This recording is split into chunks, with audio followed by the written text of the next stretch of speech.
point right at the camera, and then it says live, and we're here with Adam Live. Miller. That's in lieu of an intro. So just picture the coolest edited video with cool music that lasts 15 minutes. And by the end of it, you're kind of bored and you've seen it a million times. Picture that, but instead it's just me going like this for a little bit. That's my intro. It's on That's brand. good. Yeah, no, that's perfect. Yeah. So I'll go straight to it. One thing I want to do is share the campaign. So it's Iron Age Icons, which is kind of awesome. I remember when you had this idea, it had some chemistry around it. People being like, "Oh, that's a good idea." Yeah. And it has had a cool response. So, but we just want to make sure everyone knows about it. So Yep, let me thanks. see here. And you guys might know Adam Miller. If you don't, he's around. He's a cool guy. We haven't chatted in like a year or so. Because I couldn't remember the last time you're on. But there's a Yeah, lot. it's been a while. We chat like on Facebook, or not Facebook. What the hell? Twitter a fair amount. So Right, yeah. campaign. Cool. Yeah. So 5,500, and it's exclusively on FMC, or is it on Indiegogo as well? No, it's just on my comment. Okay, nice. Yeah, so this is the place to go to get it. And yeah, 65. How much longer? 21 days to go. Cool. Let's get it to at least 100. So it should be 200. Like this is a classic idea. And it was my idea to offer a tier where you get 2 packs. Yeah, And one yeah. one is to open and one is to like keep Keep as it sealed. collectors. Yeah, yeah. Yeah, that 'Cause was purely you. Nice. Yeah, because I've always thought that myself. I'm like, if I ever did a card campaign, I would offer that. If someone did one, I would want to buy that. Because it's like that's the first question you ask is like, should I open them or not? I can't decide. I know. And it's just like, Yeah. well, you get 2. Open one and Right, it keep makes it the a lot other. easier. Yeah, and cards are a little more, what do you call it? Collectible than comics even. So Right. yeah. So want to tell us a little bit about how the idea kind of formulated and everything? And Sure. Yeah, it was. So I like this, a couple years ago or so, I started doing a lot of fan art contests, and yeah. So in my painted style is, for one thing, it's inspired by like the 1990s Marvel Masterpieces cards, like mostly, like Joe Jusko and the Rembrandts and Lejo and Julie Bell and all those. Sorry, I actually just had an audition. That's why I was kind of late. And now my throat is like all like hoarse. did you have But to cry at the audition? You had to go to Nah, a dark place, and now you're I still don't coming think back from it. I've never had to do that in audition. I don't know if I could in an audition where everything is so like sterile, and just not you're not in the scene hardly at all. Auditions are tough. Anyways, Yeah. uh but anyways, yeah, the cards. So I was doing the art contest, and I was thinking like we've got all these characters kind of in this indie zone, and it would be cool if we did have a trading card set that is like the 1990s Marvel cards, which I loved them, growing up, and I still have the ones I had as a kid. And after a couple of the art contests that I did, some other people were actually saying that same thing, like on Twitter or in the comments or something, like, he should do a painted card set. And I was like, well, that, if I'm thinking it and these guys are thinking it, like, I might as well just do it. So it sounds like people would like it. And yeah, people like it Cool. enough to get it funded. So Yeah.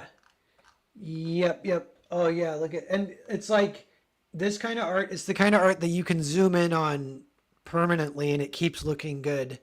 And yeah, like my art is, for example, is not like that. Like if you zoom in on my art, it just looks like a giant pen line or whatever, and you're like, cool, sure. giant pen line, I guess.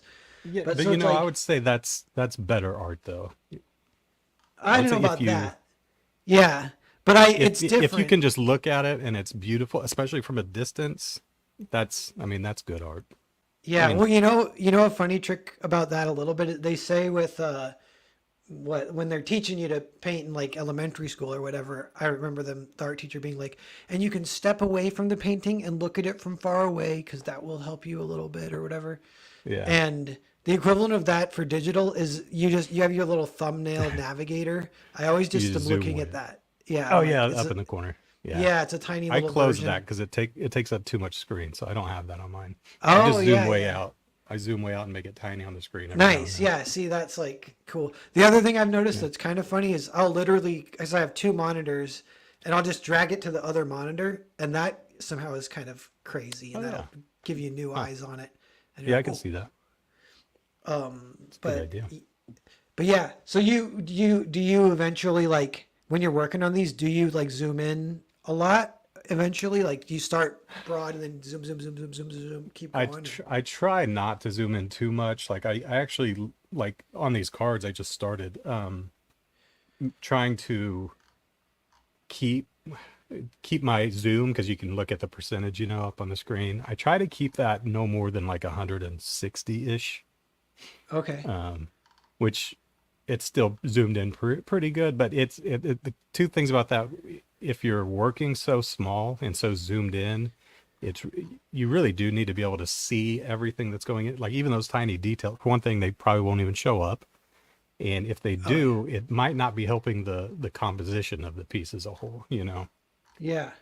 So, Yeah. but Finding yeah, that balance.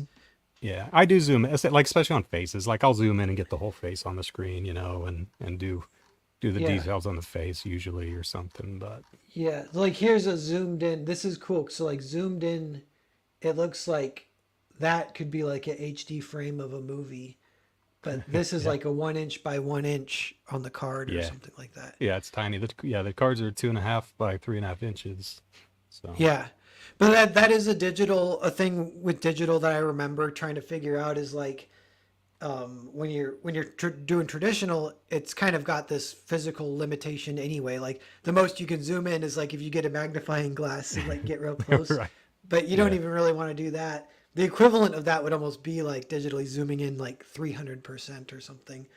And right, but I remember for me, yeah, like I kind of put a limitation on how much I wanted to zoom, and I actually put a limitation on the thinnest pixel brush I wanted to use, and it would still be it can be sensitive to the touch, so it can get a little thinner. But I put it usually at 7 pixels, and I draw at like 400 DPI. So yeah, with those okay, settings, and usually means when it prints, it basically it sort of simulates like a pen on paper, more okay, or cool. less So about that that like level. that's for like your line, like you don't let it get smaller than 7, Yeah, yeah, like your pin. yeah, That's yeah, probably a good my idea, especially for line work, just because it can really get. I mean, it could get jaggedy, or it could just get to where it just like faded or something if you get too small. yeah, It's probably a good yeah, I idea. think so. And so I know some people they'll be like, well, just get thinner and then work at a higher DPI, and I'm like, I don't want to do that. I don't want to work at a super high DPI. I just don't You want to. do. These cards are at 1200. Oh yeah, nice. I mean, it's partially because it's also got an art book, so I wanted to have good detail on a bigger size picture. But Yeah, I was yeah, gonna say that means you could print them out as posters if you wanted to. right. Yeah, Um, that's why I did that. yeah, yeah. So the art book's available. So yeah, I wonder. We got 8 people watching. Brian Kreisgau, what's up? CJ, Hey, what's Brian. up? If we might get a backer or two while we're talking, that would be great. That's called the Narwhal Nuge. Everyone, if you Ooh, haven't got this one, I already got it. I think I might have been day one on this one. But if you haven't got it, then definitely think about jumping in. This one's a lot of fun. Kind of I don't know. It's like a good commemorative thing, even of like the era. yeah, And it's yeah, yeah, funny. yeah. There's some. It's kind of like we don't need to talk about it too much, but I don't know if it's like funny or was the right word or not. But the Iron Age versus Comicsgate thing sort of happened right when you launched this. It happened at like I want to say it was a couple days before I launched, Oh or yeah, maybe it was a couple weeks. It was like right before, and I was like, well, okay, I guess here we go. yeah. And a But lot of oh that well. I think is kind of past, luckily. Yeah, So I kind of figured it would. yeah. But that is still it's like kind of funny. Yeah, Um, and yeah, it just looks great. So everyone keep that in mind. We're gonna talk about some other stuff while we're kind of hanging. What yeah, uh, it says at the bottom, you worked in indie video games for a while, and I know you were working on yeah, your game. You do still post once in a while about it, the yeah, side-scrolling action game. Are you still yeah, working yeah. on that? Yeah, I'm still working on that. So that's gonna be like next. it might actually happen this year. So I've got a book that's gonna come out, or it'll be funding, and I'm gonna put the game out with it. It's a tie-in game to the book. It's kind of Cool. like a prelude kind of. The game takes place before the book, except it's actually the antagonist is who you play as instead of the protagonist. So yeah, that's gonna come out, and what I'm probably gonna do is with the campaign, if you back the book, you're just gonna get the game for free. So it Oh, should cool. That it's sounds like it, a lot it of fun too. Now, is this yeah. book, is it one I've seen here and there? Like it had a little bit of wrestling in it and Yeah, pro yeah, wrestling? choke slam. Yeah, that's what Cool, it cool, is. cool. Nice, cool. I'm excited for that then. How many pages is that one going Thanks. to be? Oh man, it's over 100. I don't Cool. know. I mean, it's got 6 chapters, so I'm either gonna break it up into two, like 3 chapter books, or three 2 chapter books. I don't know yet. Oh, got you. Yeah, So either the way books, would be good. yeah, in story wise, like it'll land on a pretty good spot for both of them. So I don't know. I still haven't figured that out, but it'll be between 60 and 90 pages for the first book, and then the same thing for the second book. Cool. And Depending possibly on if, a free video game. And the video game, yeah, I mean, to give it away for free because you've been working on it for like multiple years, right? Has it been three, yeah. four Well, I haven't years? been working on it very actively because that was kind of what I was focusing on. I was wanting to get the video game to where it's like it got a demo that I could put out with the campaign, Yeah. and it is there. I still need to do the music, and and I mean it's still kind of buggy, so I just have to fix bugs and stuff. But other than that, it's ready. And then I was going to get back in and start doing the book again, which I want to say I have 10 or 15 pages done, or inked at least, but I think I'm going to go back and I'm going to redo it in kind of a different art style. So I'll go back and redo all those pages. So, but anyways, the demo is ready. Then I'll get the book up. I want to get a lot of it done before I launch, Hmm. and then I'll launch them both. And after I finish the book and probably get it fulfilled, then I'll finish the game, which all the inner workings of the game will be done already, and most of the characters are made and stuff. I just have to put it together. So Cool. Yeah, that is exciting. Yeah, it's funny how these things they go kind of slow just naturally. I was thinking about mm, that of like sometimes it can be like I guess you could say it's like depressing because you'll list like three things you want to do, and then you're like when they're all done you'll be like I'll be 50 years old or something, I know, yeah, I and you're know, like dude. dang, dang, dang, dang. Why Yeah, can't I just have them done now? And you're like these things might like open other doors to do other things you want to do, right. and which speaking of that, but you have a great like uh I don't know, like jack of all trades, you could say, or it's like the things you're good at combine interestingly. So your Yeah, and your life experience even. So like you were a police officer, you program video games, you have this painterly style and a comic book style you've been developing. yeah, Um, so yeah, so definitely someone kind of armed to create some cool projects and stuff within the indie scene and yeah. beyond. And you're Thanks, an man. Yeah, actor too, right? I am a thespian. Yeah. See, Yeah, that's cool. Yeah. I'm yeah, that's something I'm like messing around with too, but it's like we were saying, it's like sort of the background. It's kind of hard to get going. yeah. I've been trying to get this like I wrote a low budget movie script that could be like a With full with the movie. old people. Yeah, it was like the Yeah, okay, old I people remember that. kind of arguing or whatever. Yeah, And yeah, then so I was like, all right, I gotta cast it. And then I'm like, I gotta cast an old man and an old woman.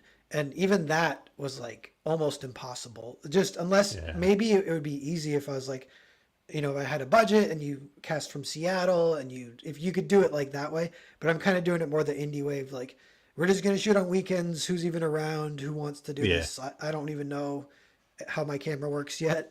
Blah blah blah. yeah, And then yeah, it's like I did get a few people responding, but they were terrible actors. So I was like, it's not going to work. They have to at least be kind of good, good community style actors or whatever. yeah. Someone who And knows how to act. yeah, and it's or at least even someone who like real gung ho. Well, there was one guy who was pretty gung ho, but then he was like it was even kind of awkward. There was one guy came over. He's like, "I've always wanted to try acting. I'm a writer myself." And I was like, "Sure, come over." And so we were kind of reading the lines, and I was making him do the line over and over again because he wasn't doing it right. And he got frustrated and wanted to leave after I made him do it 5 times in a row. And I was like, oh, well, I guess that's Yeah. not going to happen. And he's my neighbor, I guess, too. He's like, I live right over there. He like walk of That's shames awesome. back to his house. Oh man. Well, it's good to find out then that it wasn't going to work instead of, get it going and Yeah. Yeah. And realize that's halfway part of, through the. yeah, I was thinking even like with this movie, I just want to make the first scene as like a short film and just even see it. Even doing what we've done so far, we've done because I did finally cast it, and some of that was like, yeah, a little bit like, well, these are the only two people who actually can sort of act that literally applied. So you both got the job. I have to do some work of like reimagining what was in my head a little bit because they, in some ways, they Yeah. don't fit Yeah. perfectly. Yeah. But I'm like, whatever, we can do this. So we've had some rehearsals and some camera tests and stuff, and it's been fun. I have been like Cool. learning a lot and getting more comfortable with it.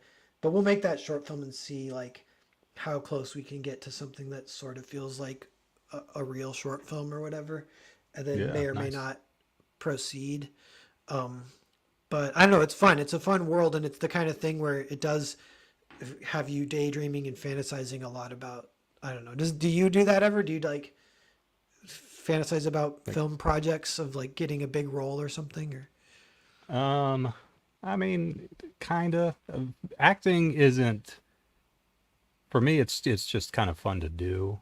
yeah. Um, Obviously, if I could have like some sort of huge career in it, I would just dive into it and do it. But it's for me, it's just it's kind of like you said, like just getting on the set and just filming and just doing it is actually just kind of fun. I don't have any like any plans for moving to Hollywood or anything like that. So, Yeah. but yeah, I mean, of course, like there are several, whoops, so like several big projects that I've been on that I mean, obviously like small roles or background work or something on like really huge projects. Um, and those are kind of fun to be like, man, that'd be cool if this was like all the time, like Yeah. you know, Are you able to would say be what state you're in? I'm curious about the scene. Oklahoma. Yeah, is so in Oklahoma is there like a film scene kind of? Yeah, it's gotten pretty big in the last, I would say, 3 or 4 years. Big, I mean, big compared to what it was. Yeah. Um, I guess the state has done a lot of like tax things for filmmaking, so a lot of films have come over here to film. But like I was like Scorsese's last movie was shot here, and Nice. I was in that. So Oh, that's one of those sick. things where it's like, man, I wish I could do this all the time. Be directed by Marty, as they call him Yeah. on set. Was that But like what that was the Leo one with the Indians, right? yeah, yeah, Killers Yeah. of the Flower Moon. Yeah, yeah. Were you like an extra? Did you have a speaking line or what? I had it. I had an actual line. My role almost got completely cut, which is what happens all the time. But I'm one of the guys that like goes to arrest Robert De Niro. He comes in, he's like turning himself in at the jail. And so I go and I like arrest him, and the sheriff's like, "Oh no, you don't have to do all that or whatever, you know." And so I'd like dump with handcuffs and I nod at him and all this stuff. But um, that's what we kind of ended up shooting. But I was supposed to be like, "Come here, man," or whatever the line was. I don't know. I had a couple lines, Yeah. and that whole thing just got reworked while we were shooting it. It took us like 2 hours to figure out how they wanted to shoot it. So it kind of just turned into me like standing up and be like look at the sheriff and and then like kind of back away. Oh, So yeah. that kind of sucks because it got completely changed. But So is it but it if was I cool though. watch because I haven't watched that movie yet. If I watch the movie, I'll literally see like your face, but it might just be for like 10 seconds or something or less or Not what? even like 2 seconds maybe. Well, Okay. and I mean I did extra work too, so I am in like the sit like in the town like dancing with people and Yeah. it's called a day player on sets whenever you're there to for like a role, but then you can also like fill in like other stuff. It's called a Yeah. day player. So that's I was a day player on that Nice. movie. Did that even pay like decent kind of or not so much because they know everyone wants to do it, so they still don't pay very well or whatever, Well, they have to pay what SAG like requires them to pay. So which is it's decent. yeah, it's the I mean if you could do that every day, you'd make a lot of money. Yeah. So you are SAG. That's a good question too. Yes. Nice. How did you do that? Like, is it just like naturally happen after a while or whatever? Yeah. So all you got to do is, so once you, I don't remember what the requirements are, but once you have a certain amount of filming on SAG projects, like if you, I think you can do it just with background work. Like if you film for whatever it is, 5 days or 10 days or whatever it is, you just apply and they'll accept you or not and pay your Cool. dues, which I With only pay a my dues when I've got a project yeah, because I'm not makes paying that. yeah, makes sense. When you So, what so when you're like gonna act with Robert De Niro, do you get nervous or not so much? not really. For Because you're a me, like pro. all the nerves are like I was saying, like with auditions and Oh yeah. like before, like on set, not really, but like it's kind of beforehand, or like if I do have lines, like trying to read my lines, like I feel more nervous then than when Yeah. it's actually go time. I don't Nice. know, because you should be ready by the time you get there. Yeah. And by that it's like, yeah, you've done a little prep work. Do you do that? Do you Yeah. like write back stories for your characters and stuff like that, or what do you do? Y- Yeah, I not as much. Like if I was gonna do some really big projects or something, then I would probably get way more into that. But Yeah. I'll do a little like I'll just kind of in my head just be that person for a day or so before, Oh, uh, nice. and just kind of act the way they probably would or talk the way they probably would. Not all the Cool. time, but most of it. Like if my kids need something, I'm not gonna, you know, You what do you you know, want, kid? nice, nice. You know, You're a method actor with your kids. yeah, Yeah, yeah. Tarantino says that being an actor helped him writing more than any writing class ever could. Do you kind of Oh, feel really? that? Yeah, Huh. I mean, yeah, I guess I could see that. I don't know if more than anything, but I could definitely see it helping. Yeah. yeah. That's Yeah, cool. because because the acting part, because this happens a lot. Like you'll have your lines, whatever the script says, and it'll be the words look good on the page. They may sound good in your head, but whenever you say them out loud, it doesn't flow. Like, or it doesn't, this character wouldn't say that, or whatever it is, or it Yeah, just doesn't sound good coming out of my mouth, maybe, whatever it is. But so I think that side of acting, like knowing the how to make something more natural, probably yeah. helps a lot with writing. Do you say your line as you're writing? Do you read your dialogue out loud ever? Uh, Not out loud. What I do is I like sit back and I close my eyes and I just like say it, like whisper it to myself, like in my head, and I Okay. just like Yeah, try to yeah. picture the scene. Um, Cool. yeah, so that sort of thing. Nice. Yeah, Fight scenes, I I'll get up and move, like if it's an yeah. actual like an action scene of some sort. Yeah. Yeah, with acting, it's like one of the my sort of like almost like pastimes. I really enjoy watching interviews with actors when they're talking about their character or sometimes their craft. And I kind of acting is sort of like my favorite art form. I think you could make a Yeah, case that acting is like, even though I don't really do it, but I just like appreciate actors. I think it's the most where you're like channeling stuff, like writing, it's a little bit like that where you're kind of like channeling where it gets like it's not even you doing it if you're in the zone, you're like it's not like it's coming from God. That's almost because that's like weirdly egocentric to say that too. But it's like you're channeling these ideas, and yeah, acting feels like that too. Like it's like the ideas are pre-existing. That's something that David Lynch and Stephen King say is that you're more of an archaeologist dusting off to discover the idea. yeah. You're discovering it. Yeah, much. Yeah, Yeah, I agree with that. That's at least that's how I think certain people may work that way. I definitely work that way with painting or writing or acting or any of that. cool.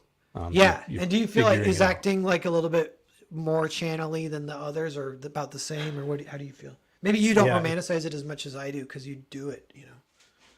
man, I'm like of two minds about it. Like on one hand, I think acting is pretty ridiculous and it's just stupid. It's pretty silly. Playing dress Um, up and whatever. yeah, yeah, because that's what it is. Yeah. And but on the other hand, like if you're a good actor, not saying I am, or if you're really trying, I do that at least. Um, like the expression that comes out and I mean, like you'll really be there, and you'll make yourself cry and all this gay stuff, Yeah. but it'll like you can make yourself cry for real, about something that you're playing make believe with. Yeah. Yeah, it's very. I do see it. I see it as like a personal, like a high art for me, Yeah. and I can watch a good actor and be like, man, he's really good, or they're, she's doing a great job, or whatever. But it's when I'm doing it is whenever I really see it as a big emotional thing, much more than watching a movie. But I, of course, can definitely appreciate good actors because it's not Yeah. that easy. Oh yeah, yeah. I wonder, one thing too, I always wonder how do they memorize the lines? And I think I have an answer to that though, because now that I've sort of tried to make this short film, Yeah, is I'm pretty sure you can only shoot like max a couple pages of script, absolute max in one day. I mean, maybe yeah, that's not true, but I feel like that's sort of true. And that's you not got that it. crazy to memorize, really. So, No, you're like that's on a good indie film, like trying to shoot a whole page in a day, like on a big production, like you'll shoot one scene for like 3 days. And we're talking like you will do a chunk of one scene, like 4 lines from a couple characters. And yeah. that'll take you all day. That'll be a 10, 12 hour shoot. Yeah. Yeah, yeah. 'Cause And yeah, then that suddenly it's does make not it a such a lot easier. yeah, it's not so like intimidating for Right. And it's memorizing. funny because sometimes they still can't really remember their lines. A lot of even the big, I just did a film last week. I had a small part on a movie with Shooter McGavin. I can't remember Chris Yeah, something. I don't that remember his guy. last name.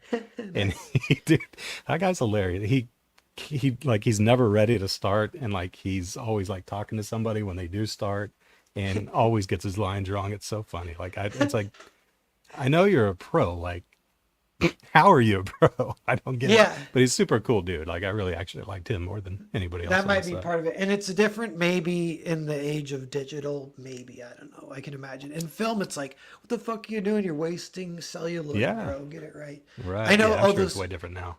Speaking of that, though, I heard an anecdote about Kubrick because he infamously shot hundreds of takes or 50 takes or whatever, Yeah. and that was on celluloid. So they're like, "Why are you Yeah. doing that?"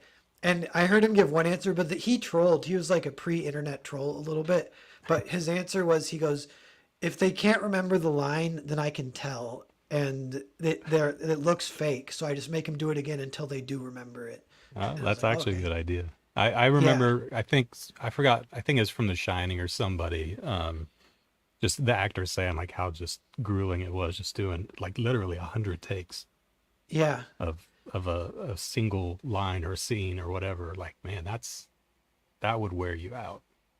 Yeah, that would kind of I can't really wrap my head around it. I heard another thing, I forget who he said it to though.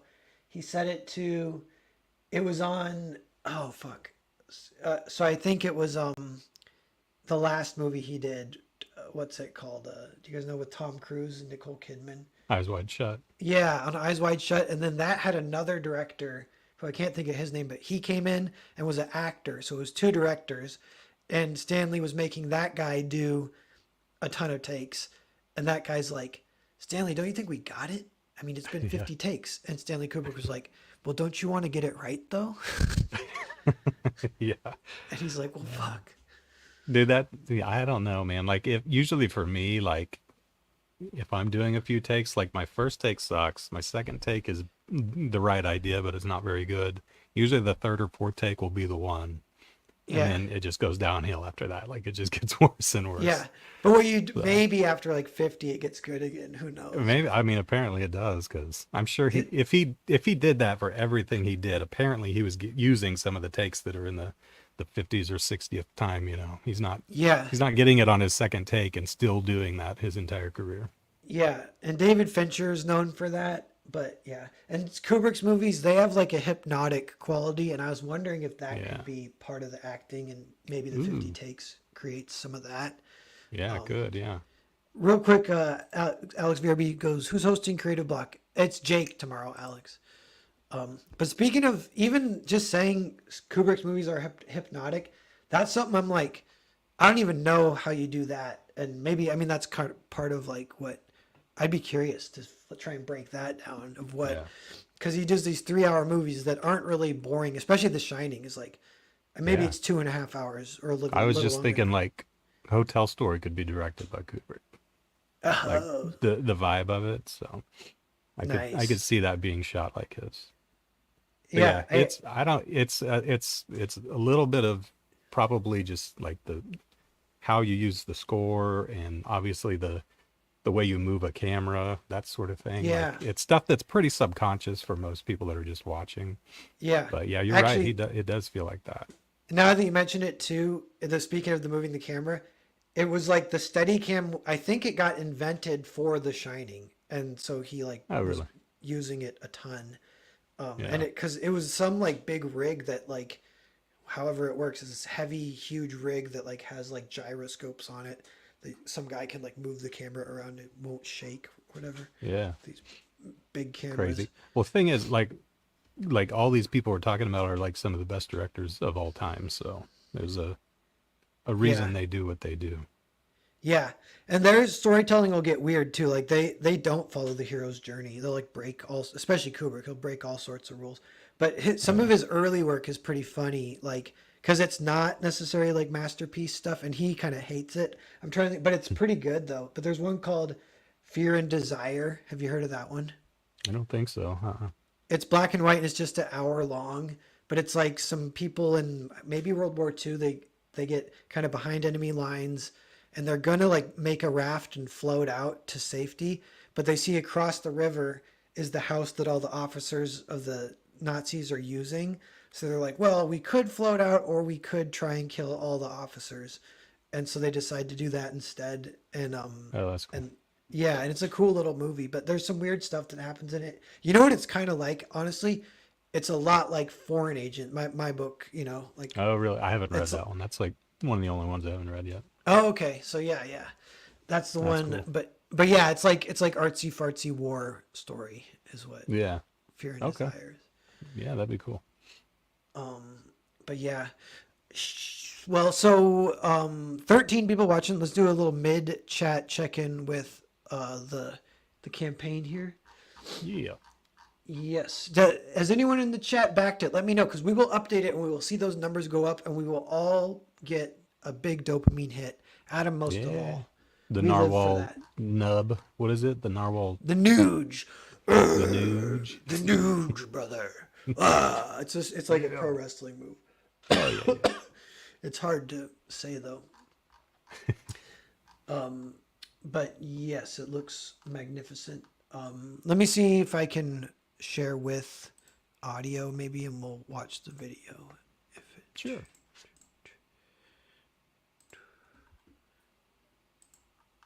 Oh, what is this? That's our art contest winner, if you can believe that. Adam Miller, who are you?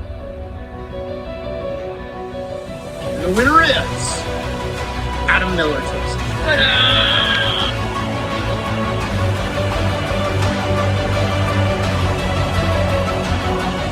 this one, yes, this one is Adam Miller. It's pretty amazing.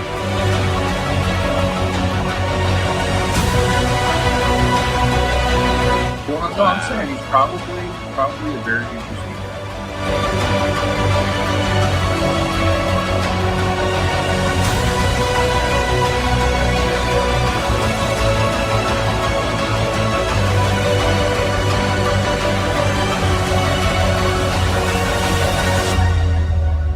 Adam Miller. Like he just won a contest, or he won another.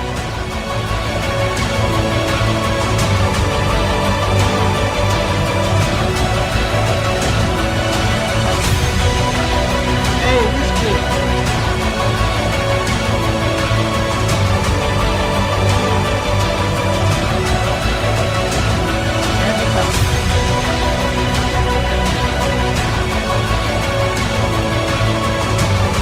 Adam Miller Nice. is incredible artist. Absolutely crushing it right now.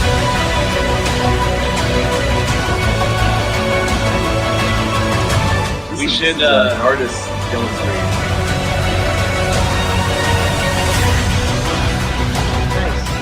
I'm totally jealous of his art. That's it.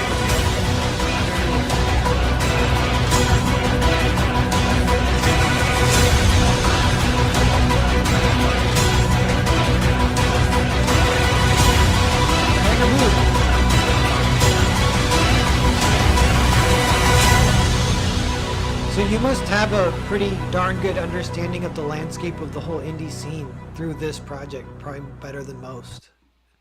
Yeah, I guess kind of, yeah. You like know all the books and all the characters. You made this Monster MD guy. Does he have a name? I'm trying to think. I'm like, his name's Monster. Dr. Wyatt Black. Yeah, Dr. Wyatt Black. He looks like Vaughn. Did you do that on purpose, kind of? No. Oh, okay, that's funny. I bet Vaughn is tickled by that, to be made to look like his character. Right. He did that trailer, by the way.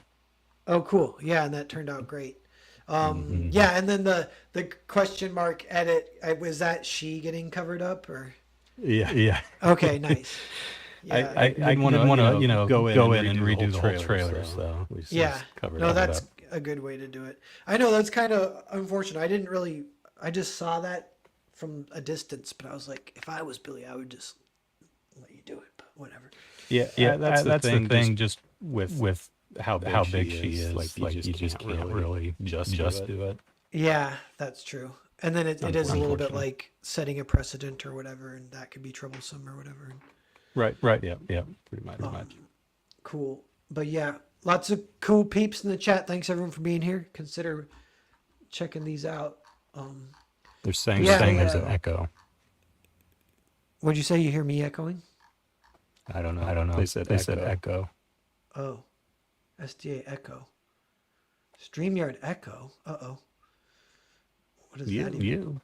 Is it? I can't hear it, and Adam can't hear it. That's a problem. Maybe it'll fix itself. Hopefully. Oh, you know what I got to do? I'm pretty sure I just got to stop sharing the screen. That'll fix it. You're right. Yeah. Did that fix it? Yeah, I'm pretty sure that must have. Okay, I bet that. But I can reshare later without audio is what we'll do. That's weird. Yeah, I don't know exactly how that works. I don't know how all the feedback stuff. There's always something that goes wrong with using a microphone. Like it doesn't matter how prepared you are. Yeah. They have a mind of their own. So one other little thing I want to talk to you about that there was a segue earlier and I kind of missed it, but speaking of writing and life experience and acting, and it might be on your resume as an actor, but you used to be a police officer. Is this true? Or you were a detective? Were you a detective? Yeah, I was on the Tulsa Police Department for about 9 years, and I was in the gang unit for the last 5 years, which technically that position is an investigator, but what we do is not very investigative. Like we, chase bad guys and do search warrants and all that stuff. So it's more of an action oriented job, but we also get cases. So any of the like shooting cases where somebody didn't get killed, if it like those go to homicide, obviously, if somebody gets killed, or if there's a shooting case and they didn't die and they're not a gangster, that'll still go to homicide. But if it's a gangster, then that'll goes to the gang unit. So we would investigate those. Yeah. And are you like a detective. When you investigate it, you're like, yep, it's a gang war. You like, I don't know. You're like, That's yep, they don't like each other. Yeah, it's like, well, there's not much to investigate here. Yeah, these guys don't like each other. He shot him. Next week, he's going to shoot him. Yeah. That's how it goes. So. Yeah. Yeah. Was it by the end? Or sorry, what were you saying? I was just going to say it's everybody knows that like they don't really like to talk to the cops. So yeah. I think I closed 2 cases in 5 years, just because the person that gets shot doesn't want to talk to you. Obviously, the witnesses don't want to talk to you. Nobody talks to you. With like murders, usually there's a lot more cooperation. Yeah. But yeah, not with just typical, if somebody gets shot in the leg. The guy with the bullet wound, he's like, you kidding me? I didn't even die. I'm not talking to you. He's like, I didn't get shot. He's like, call me when I'm dying, and I'll maybe tell you who did it. Yeah, you'd be surprised. But yeah, that's how I got into acting, was because of that experience. Because as soon as film started getting big in Oklahoma, they needed people to play police officers, and they like to like extras, like background work, and they like to have actual police officers do that. Cool. So that's how I got in. Nice. Was just by doing extra work, being a cop. For those 9 years when it ended, were you like jaded at all, or were you just like moving on because of other reasons, or what? No, I got hurt. I got Okay. I got hurt on the job, and I had a couple of back surgeries. 4 of my discs are like trash. They've all been operated on, which I don't have any, like I don't have a fusion or anything like that yet. So I'm hoping to avoid that as long as I can, but I can't. The doctors said I couldn't do it anymore. So city said, all right, well, we'll give you a tiny portion of your pension and you're gone. And you don't get any disability or anything like that, or just the No, I pension? get a piece of the pension. Yeah, I don't know if I could maybe apply for something. I don't know. But Yeah, yeah. but that's cool. Yeah, and then but this is what like part of why it interests me too is it's like, well, so I have in the past, and I've gotten a little better with it, but I get very self-conscious if I ever have to write dialogue for cops. Yeah. And it's funny, it can be the same kind of self-conscious of even like writing women. And sometimes if you're having trouble writing women because you can't get in the mind space of a woman, or you're like, what would a woman say? You can kind of Nobody just write can. it. Yeah, yeah. You can kind of just write it as a dude and then make it a chick, and that usually will be good enough if you're just doing the scene. And all humans, the human experience of like that all stays the same. So then it's like, Yeah.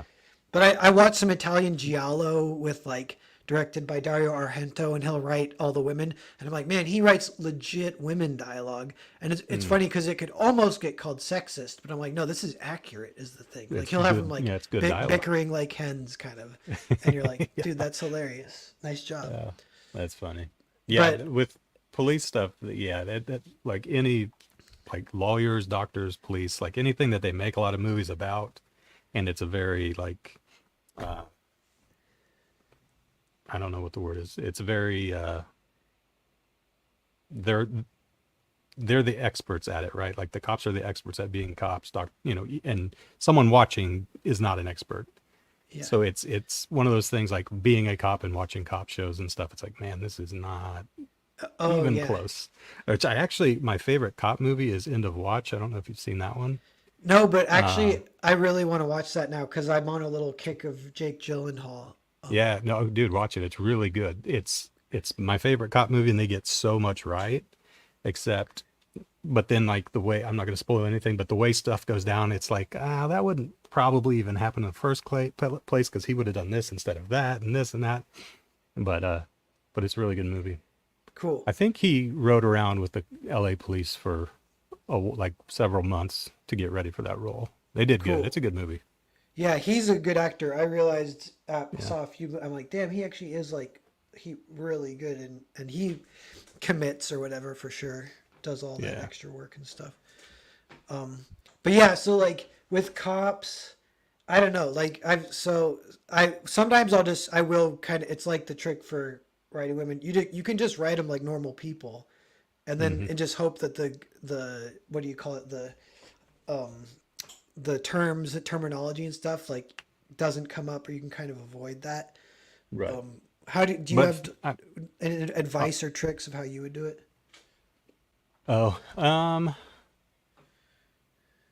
Man. Or like No, even I that mean, question, like, are they normal people? Like do they just talk Right. like about regular stuff and then See, or it's funny. or are Like they, some cops, you know how like if you're like watching a cop on TV and they're usually making fun of them, and he'll be like, "Well, the situation was that this there was an altercation and this and this," yeah, Some cops really do talk like that to each other, and it's weird. yeah, But most cops are pretty normal.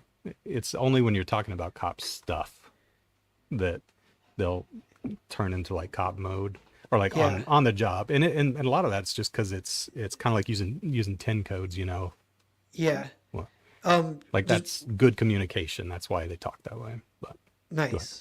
1 second, I'll be right back. yeah, no problem. What's up, everybody? I'll read some chat while we're waiting.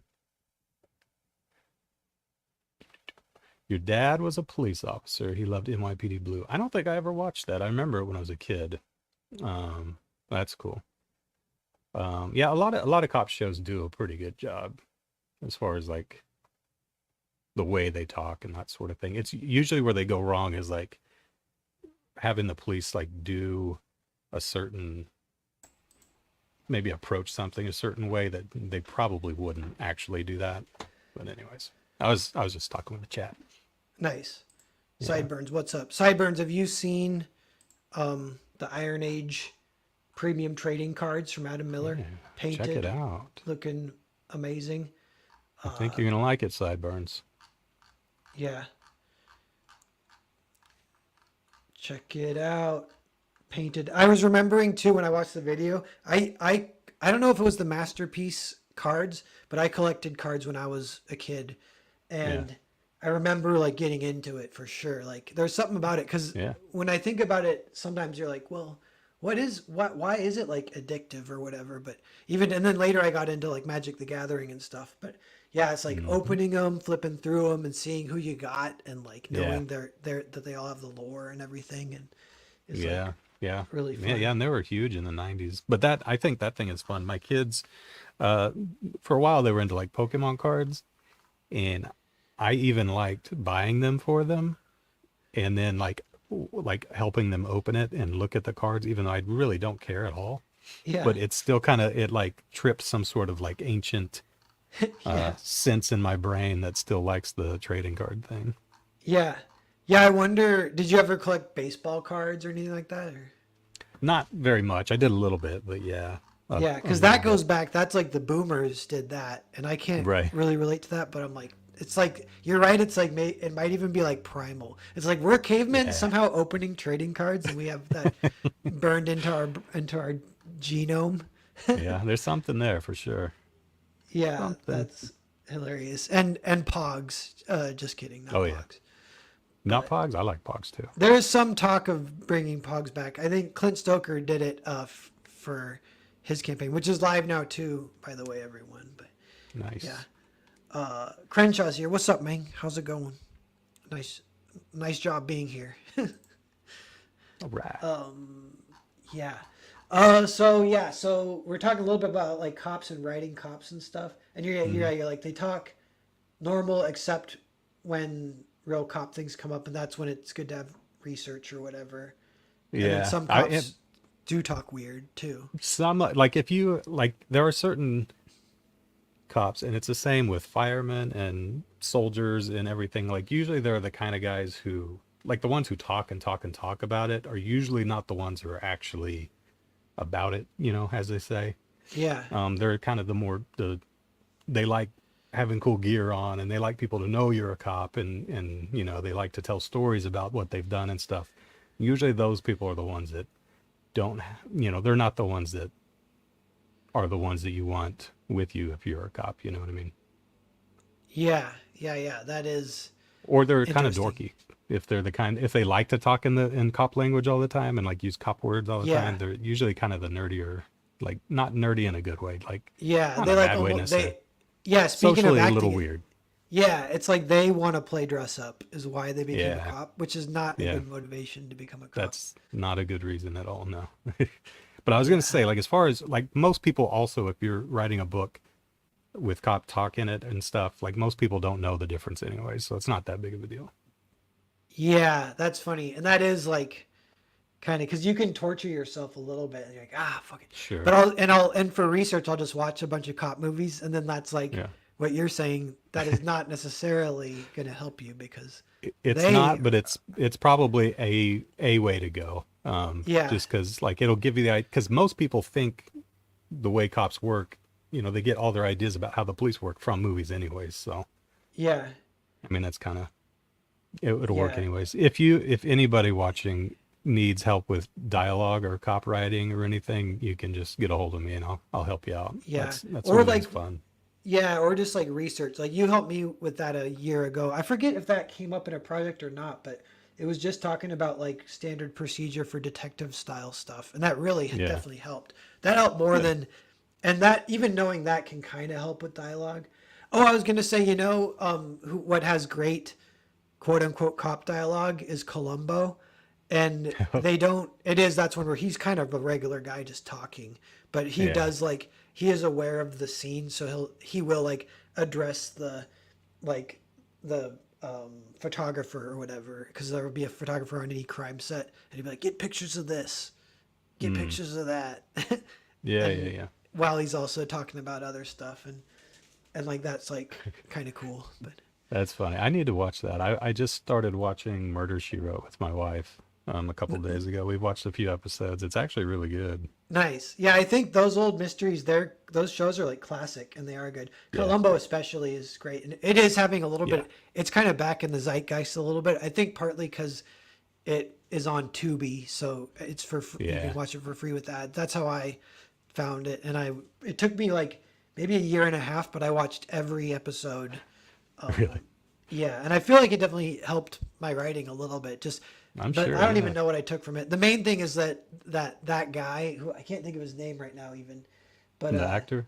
yeah, he's awesome, and that's a big part of why Columbo is great, is because he's just Yeah, really yeah, yeah. likable. He's got a very unique face, and Yeah, Very- he has he- he has like a you said, glass he's eye that likable. he lost in the war for real. Yeah, that's actually, awesome. the actor. I know. Yeah. yeah. Yeah, and another random cop movie, but and another director who's a little bit more known for supposedly being authentic, but it's William Friedkin, and he did an Al Pacino cop movie called Cruising. Have you heard of this movie? No, I don't think so. It's a little bit more obscure because it's by today's standards deemed what do you call, not politically correct, but it's about like the gay nightclub scene in the 80s that was like starting to become riddled with AIDS, and there's a Oh. killer amongst killing only gay people, and they send a detective undercover into the gay club scene. It's like leather gay, which is a different type of gay. It's like super weird or whatever. And Yeah. and so they send Al Pacino in there, and he has to fake being a gay guy to catch a Nice. killer. And That sounds good. That sounds pretty cool, actually. it's a great movie. It's so good, and it's funny because the ways that it's not politically correct are literally just that it's accurate for the time, and that some people don't like that or whatever. But the ending too is like he might catch the killer, and it might be the killer, so it's kind of this paranoia. But he's faking hooking up with a guy, so they're gonna go into the back alley, and they're basically playing like gay sex chicken, like they're like undressing each other. And it's like, who will crack first? Like Al Pacino's, he has to kind of pretend to be gay to catch this guy, and and at some point the guy might try to kill him or whatever, and then it Right. does. So it's like a Western quick draw scene all of a sudden. That's And awesome. then Al Pacino gets him and catches the killer. And then there's some like kind of interesting subtext of like, it's actually not even that subtle, but it's weird. It's like, it's definitely like coded that he did become gay by going undercover for that Oh, long. really? And You sleep with the dogs, you're gonna get fleas. yeah. And I wonder if maybe that's one thing that could be deemed not politically correct. I don't even know, but Yeah, maybe because they turned him gay. He got turned gay. yeah, but you don't have Yeah. to read it that way necessarily. Right. It is like kind of a little more coded type thing. Yeah. But that one, they have like lots of good cop talk. And actually, some of it is like, I guess it's Hollywoody, but this would be like the other angle is like to commit to the bit so strongly that it's just like kind of hilarious and great dialogue, where then people Yeah. aren't even worried about whether or not it's good cop dialogue because it's just straight up good dialogue, Yeah, Oh. yeah.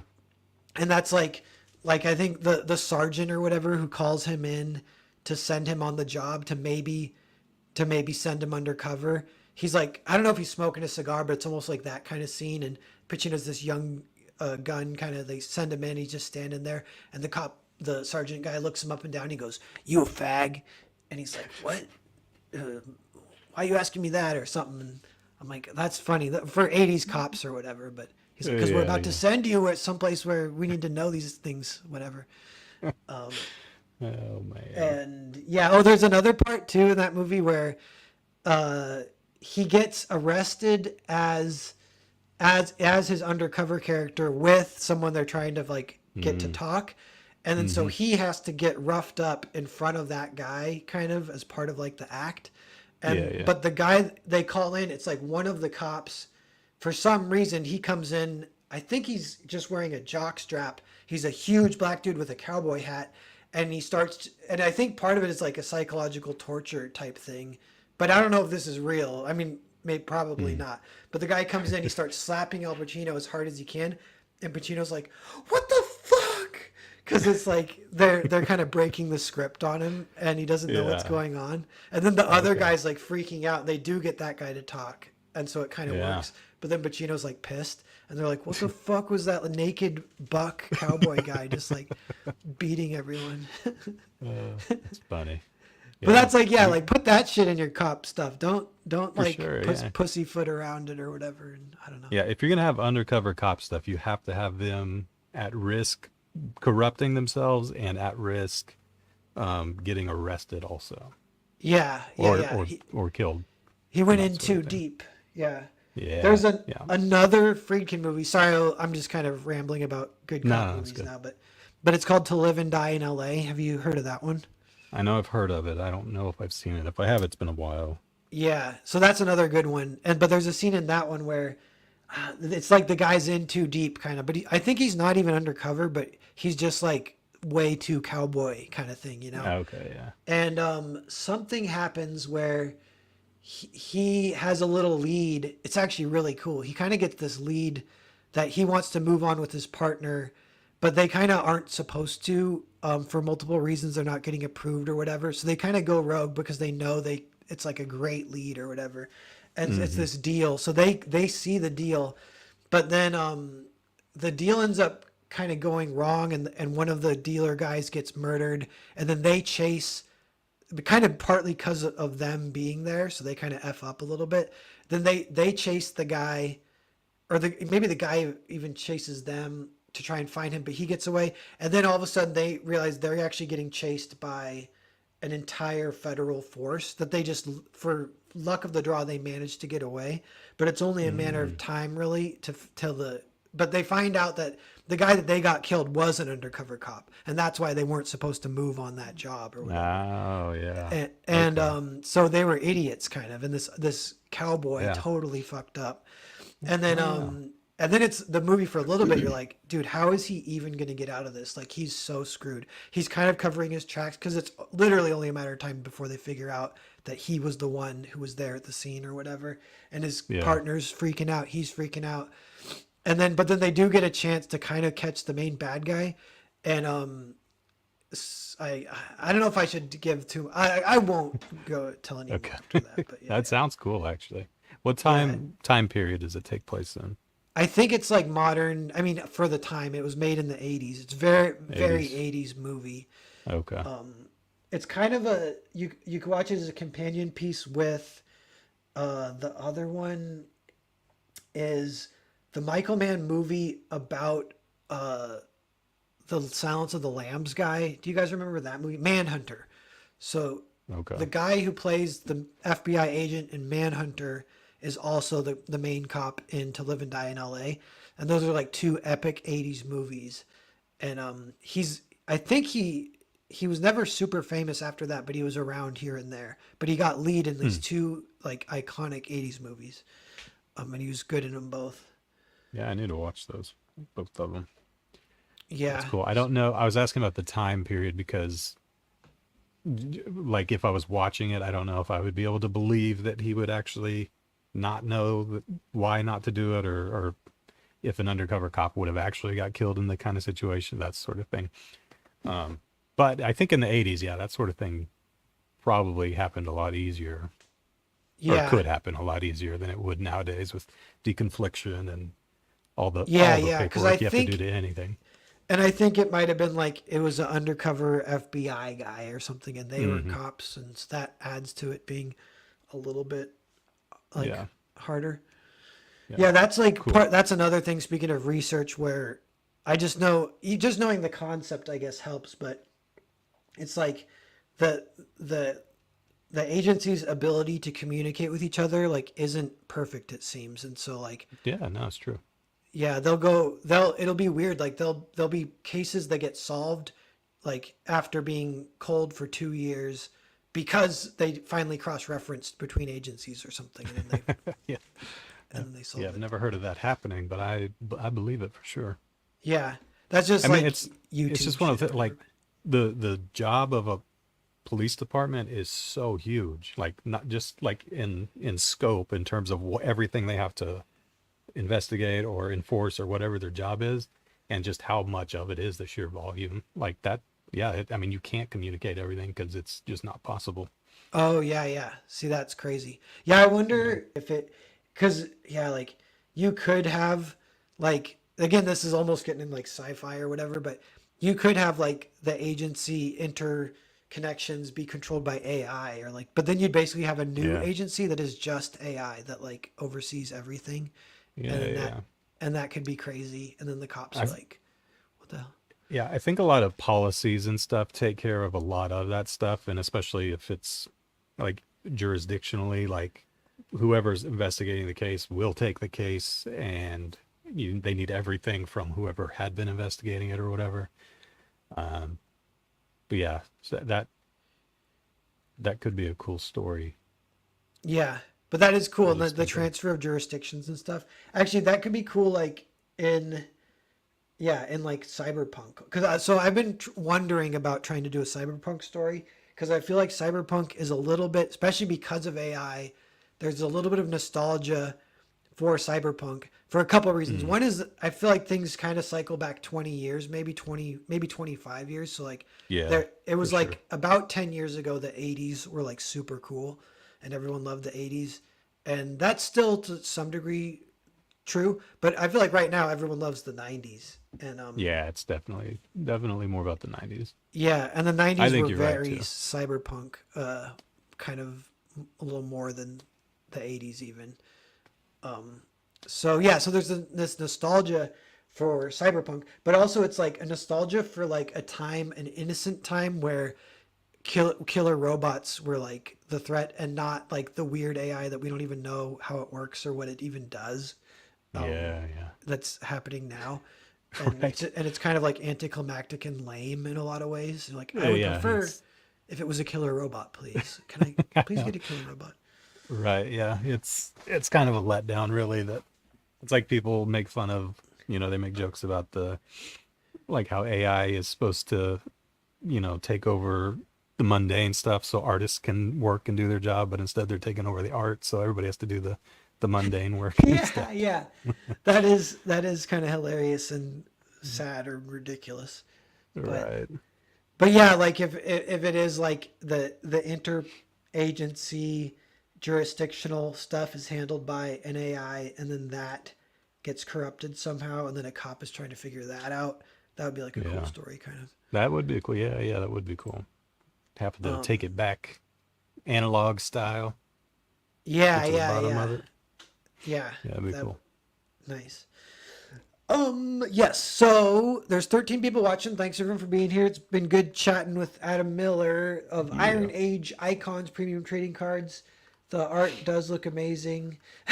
Here's the questioning old guy Oh yeah, he covering up got put sheep. into all of the images. Yeah, that's funny because you look at him. It's the first time I kind of registered it. It's almost like a subliminal thing. Like there's an old man just there. It's kind of effing Yeah, with you. It's like a nightmare stroke kind of situation. Like, yeah, like, have you heard of the tall man, the yeah, white-haired man? He appears in your dreams. Images will he's there. It's yeah. like This dude's just once, there. yeah, once we developed the photographs, there was just this old man in a red sweater just shrugging Yeah, in the yeah, background. But yeah, Alex Verby says, I better get that old man card. Actually, that would be a hilarious meme, maybe for the next yeah. set. Or if there's time, you Maybe could, yeah. I've heard that a couple times actually. That they want an old man card. Who knows? Yeah, Maybe that is hilarious. it would be funny. Bancroft, what's up? Hell of a moment to come into the chat. I forget what we were What's up, talking Michael? about when. Oh, I must Yeah. have been talking about the buck cop beating him or something like that. Okay, yeah, probably. Yeah, Alex VRP. It was he a told Al movie. Pacino, I Okay, just it was a can't quit movie. you. Yeah. Yeah, yeah. It was not a story that Adam was telling. We're cross-referencing my fictional stories about cops with his real-life stories. Oh man. Yeah. You probably do you have like, because like you're saying you sometimes maybe don't want to necessarily talk about it too much, but do you have like some crazy stories kind of? I mean, yeah, I got a lot of crazy stories. Let's see. Most of them are not appropriate, I guess. Yeah. Well, speaking of like, well, never mind. Cool. I was gonna let me just say that where I worked, the unit that we were in, where that's where narcotics and vice and gangs and kind of all it's the special investigations division is what it's called. If you got in trouble there, I mean, if you got in big trouble, obviously you'd get kicked out and have to go back to patrol or whatever. But if you need to be punished for something, you had to go to the well-known gay prostitution areas of Tulsa and do some undercover work. Oh, there. no way. So there is some of that. Yeah, nothing like what happens in the movie, but it's just kind of a funny way to straighten Yeah. people out a little bit, and it's just funny to make fun of it and just to see what all happens. But Yeah. Yeah, with what I didn't fully understand either, and still I guess haven't fully wrapped my head around it, but how undercover works, because they'll do movies where they go undercover for like a year, but then sometimes you're like, maybe they just go undercover for like a day for fun or whatever, I guess. yeah, it depends. So that there is like long-term undercover stuff. There's not the thing with that is they used to do it a lot in the 90s, and even maybe 10, 15 years ago they used to do it a lot, especially like with motorcycle gangs and stuff. But the problem there is it wasn't really worth what you were getting as far as arrests out of it, and those same kind of arrest, like if you got a real bad dude, maybe he's killed some people, he needs to go to jail, you have to be undercover to get him. You're going to get whatever sentence out of that. You could probably do it a different way, and it's safer, and it doesn't cost the city as much money and all that stuff. So they don't do it as much. But yeah, a lot of undercover stuff is just dressing in regular clothes and going into a bar and talking to people for a day, and then figuring what you figure out. Yeah, that's It doesn't cool. have to be very long term at all. Yeah. One other cop movie that's like maybe a little more Hollywood style, but it's still cool is 48 Hours. You ever heard of that one? 48 Hours. I feel like I've heard of it. I don't know who's in it. That's Eddie Murphy. It's Eddie Murphy's Oh, okay. first movie. And Oh. then I forget the guy. The guy's awesome too. I can't think of his name right now. But that one, it's like Eddie Murphy, they let him out of jail because he is the only witness who knows anything about the guy they're trying to catch. And so they take him on the ride along and something and blah, blah, blah. And it's him and the cop, and the cop's kind of Nick Nolte. And Nick Nolte's kind of Nolte, okay. racist in it. And so they like sort of become friends, but not really. They kind of hate each other. And, but it's great. I mean, it's super fast talking. Oh, yeah. And Eddie Murphy being 80s style Eddie Murphy, like being Yeah, really yeah, funny. And, Yeah. Okay. Sounds that like one's another cool. good one. I've got a few movies I need to watch. yeah, if you're into checking out some of these cop movies, because I'd be curious what you think. Because some, like you're saying, sometimes you can't enjoy them as easily because they do. Yeah. Or, I mean, you can breaks. laugh it off usually, but yeah, sometimes it affects your enjoyment. Yeah. Yep. Cool. Well, everyone, SDA, thanks for dropping Nick Nolte and Crenshaw. So we'll end the stream here, but yeah, Cool. keep an eye out. It's nice to know too. There's 21 days left. Usually it picks up definitely the last week, and especially even the last day. So Adam, keep that in mind. If you don't have anyone closing out, I can help you close out too. But Cool, get man. on some I appreciate it. streams for the last Okay. day maybe. Yeah, that'd be cool. Yeah, and check it out. It looks great. And with that, I will let you guys Thank go. you. I'm gonna end the stream here and just hang out for a second. Adam will say hi behind the scenes too. But Okay. Thanks, everybody. yeah, I clicked it. Thanks.